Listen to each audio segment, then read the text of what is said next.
pozdrav ljudi, danas ću vam pokazati kako da nađete drugi način da igrate FIFA-u, a ne način onaj koji smo svi navikli skinemo pirateriju. Pošto i dan danas FIFA nije izašla.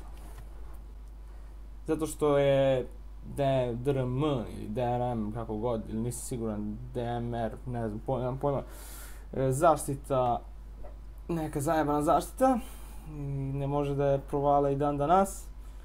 Ja ću vam ljudi pokazati kako vi da igrate FIFA-u, barem da vidite šta je to. Znači, šta vam treba? Treba vam Origin nalog, poslat ću link dole u opisu gdje će vidjeti da se registrujete, mislim da ne morate da kucate ovamo bla bla bla Origin registracije. Znači, treba vam Origin da se registrujete i treba vam samo program Origin, isto ću vam postaviti link gdje da skinete, ja neću da pokazujem sad da ne bi gubili vreme. I kad ste sve to uradili, ulogovali se na vaš nalog, idete ovako na Origin.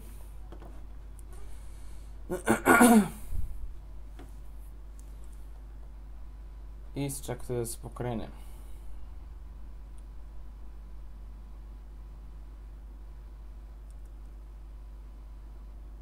Dakle, kad se pokrene, idete ovdje na Store i imate the free games, free to play, demo and beta, kako god. Idete ovdje na demo i beta ili kako god beta i ovdje možete preuzeti FIFA 15. Možete da barem igrate sa nekim ako želite. Čisto da vam napomenem, nemate sve timove na raspolaganju, nažalost. Traje cijelu utakmica, ne kao peć što trebamo samo jedno poluvreme, čisto da vidite kako izgleda. I čisto evo da vam pokažem, znači ja sam skinuo, mislim skinuo sam je još odavno.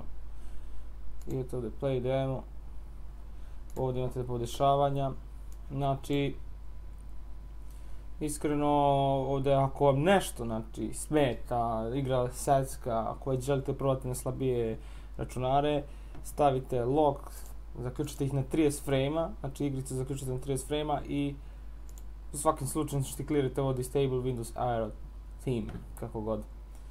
Ja baš da imam jak kompjuter, ne mogu da kažem da je jak, ali kompjuter koji može bez problema da tera ova podešavanja koja držim, znači tu nemam problema. I idete play. U samom startu igra će vama da vam krene neku utakmicu, da pokrene.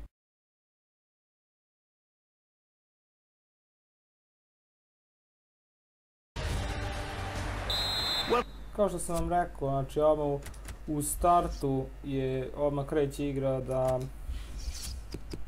ovog se zove da pušta utakmicu, čisto da vidite odmah u startu kako to funkcioniše, ali ne morate u svakom slučaju, vi ćete pomislite kao svaki drugi čovjek što bi pomislio normalno da je to, znači nema više ničega, to je to, samo demo. Mislim nije, tako dobro je što možete da igrate više vas. Mislim, u svakom slučaju samo u full verziji crackovano i kad bi izašla imate više timova, inače iste mogućnosti imate sve kao i pre. Znači ništa ne dobivate, a vidite ovdje ja mogu da stavim. Imate tu joystick, ja igram mislim na joysticku FIFA, evo koji imate timove PSG, Barcelonu, ove sranje Chelsea, Liverpool, Manchester City, Dortmund, Napoli, eto, nema ni 20 tima, znači ima 5-6 tima. Ali opet, lepo je da možete barem čisto da lupom da probate kako izgleda igra i ono, mislim ja sam u prethodnom klipu sam rekao da ova igra vredi da se kupi i nije za džabe to ovako kako jeste, da nema nigde kraka za nju, mislim šta će vam krak za ovakvu igru? U svakom slučaju bitno je da možete igrati. I možete da igrate s nekim, ja znam nemate veliki izbor timova, ali sad vam kažem, opet je lepo probati nešto novo, neku novu igru, mislim novu FIFA, malte ne. U svakom slučaju to je to. To je bilo to ljudi, to što sve za nas što sam htio da vam prikažem. To je bilo to ljudi. Pozdrav video klipa, vidimo se.